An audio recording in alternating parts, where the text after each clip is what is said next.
quotidien cette semaine avec les 24 heures camions, les 24 et 25 septembre.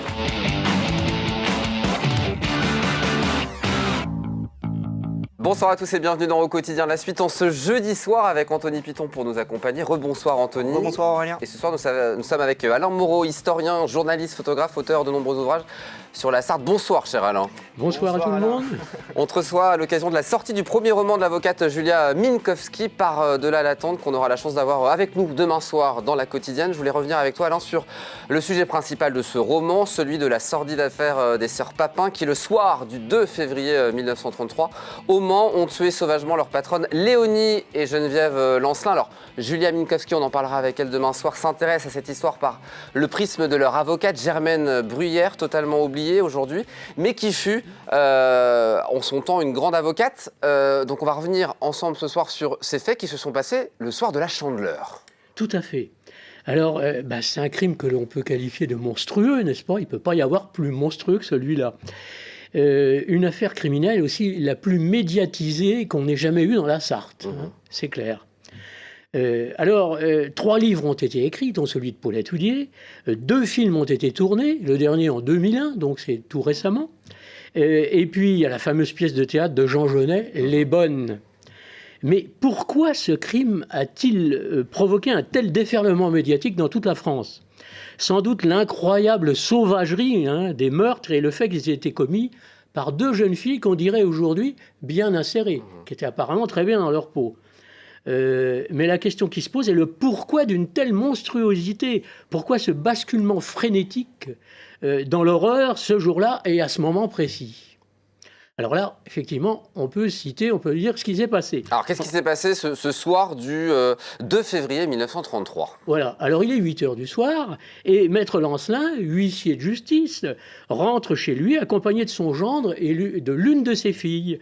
Puis, il essaie tout bonnement de rentrer chez lui. Il met sa clé, il tourne la clé, mais la porte ne s'ouvre pas. Et au bout d'un moment, il comprend que la porte est fermée au verrou de l'intérieur. Alors, il sonne. Sonnette mécanique, la petite clochette, il actionne la petite clochette 1 fois, 10 fois, rien. Et puis surtout, la maison, tout est éteint dans la maison est dans le noir, est plongée dans le noir, alors qu'à l'intérieur doivent se trouver son épouse, sa 2e fille et les 2 bonnes, les fameuses sœurs Papin. Alors qu'est-ce qui va se passer du coup ? Il va forcer l'entrée dans la maison ? Forcer l'entrée, il ne peut pas. C'est fermé, c'est vraiment crouillé, comme on disait à l'époque dans la Sarthe. Pas toi, Sartois. Et en désespoir de cause, il appelle les gendarmes. On va téléphoner chez un voisin, on appelle les gendarmes. Alors, 2 gendarmes arrivent, et puis ils essaient eux aussi de sonner. Ils appellent à tout hasard, toujours rien. Et donc, l'un des gendarmes, alors, tenez-vous bien, il s'appelle le gendarme Vérité. Le gendarme Vérité, il va passer par le jardin du voisin pour accéder au jardin de la maison et puis ensuite essayer de rentrer dans la maison. Et c'est ce qui se passe. Il arrive devant une porte qui voit bien être une petite porte secondaire. Il la pousse, elle est fermée, mais un petit coup d'épaule, il fait sauter le léger verrou et il rentre dans la maison. Et là, le gendarme Vérité raconte qu'il a été pris d'une espèce de terreur subite.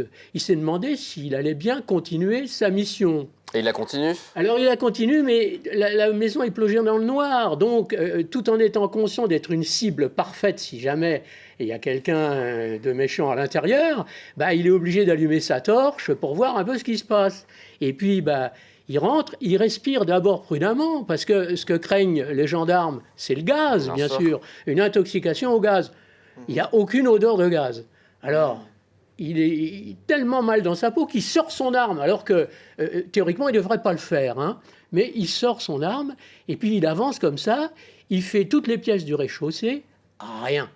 Alors, il commence à monter l'escalier en se doutant bien que c'est là-haut qu'il va trouver...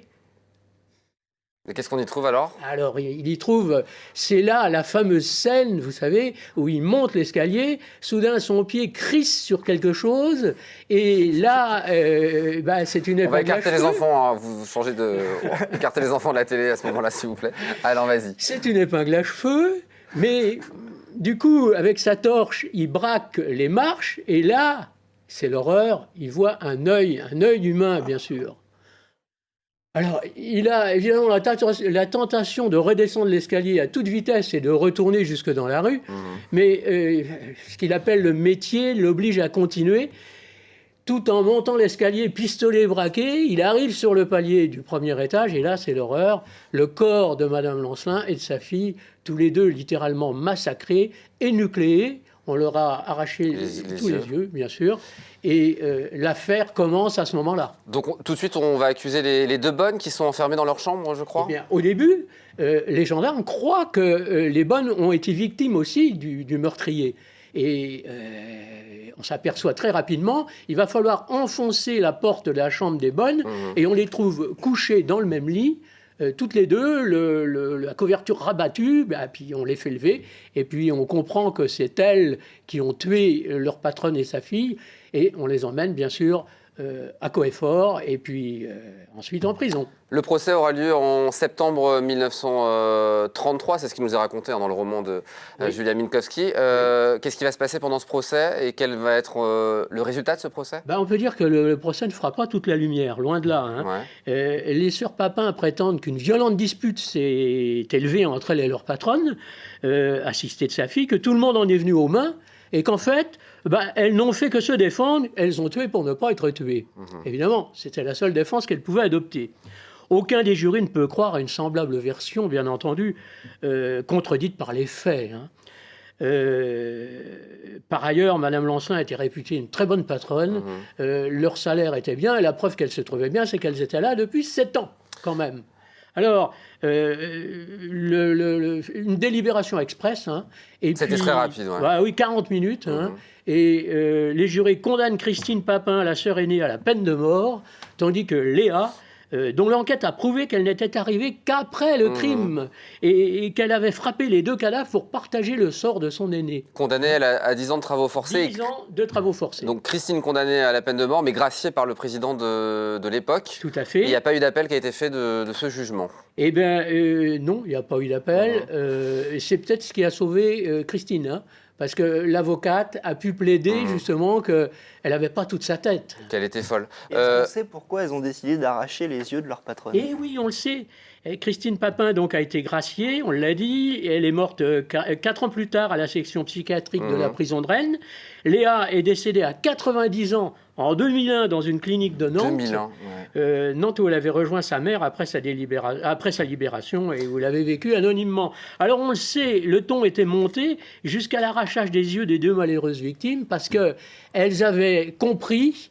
Elles étaient rentrées à l'improviste et elles avaient compris ce qui s'était passé, c'est-à-dire que les 2 sœurs avaient des relations intimes. Et en 1933, avoir des relations entre femmes et entre 2 sœurs en plus, c'était l'horreur absolue. Bon, en tout cas, c'est un sujet que tu traites dans cet ouvrage, qui est ton best-seller, Les grandes affaires criminelles de la Sarthe, signé Alain Moreau. Oui, mais qui est Contreflux, c'est ça ? On ne peut plus le trouver. Qui sait, peut-être sur Amazon ou autre, oui, sur au Amazon. hasard. Et il paraît même qu'il se vend cher. Merci beaucoup, Alain. On continuera de parler des sœurs Papin demain avec Julia Minkowski, qui sera présent sur le plateau à partir de 18h45. Donc soyez évidemment avec nous. Avant de se quitter, on va jouer, Anthony. On va jouer. Il y a une question à laquelle il faut répondre. Pour gagner vos places pour les 24 heures camions qui auront lieu ce week-end. Dernière chance pour vous, une question pour cela. Voilà, et la question est en rapport justement avec les 24 heures camions. En quelle année ont été créés les 24 heures camions ? Est-ce que c'est en 1923 ou est-ce que c'est en 1981 ? Si vous avez la réponse, A ou B, par mail à jeu@lmtv.fr. Bonne chance à tous. Très bonne soirée. Merci, Alain. Avec plaisir. Quel talent de conteur. J'ai mon idée pour la question des camions. J'imagine, toi qui aimes tant les 24 heures. Bonne soirée, Anthony. Bonne soirée à tous. Dans un instant, Chloé Bergera Culturel. Moi, je vous donne rendez-vous demain à 18h30 pour une nouvelle quotidienne. À demain. Au quotidien cette semaine avec les 24 heures camions, les 24 et 25 septembre.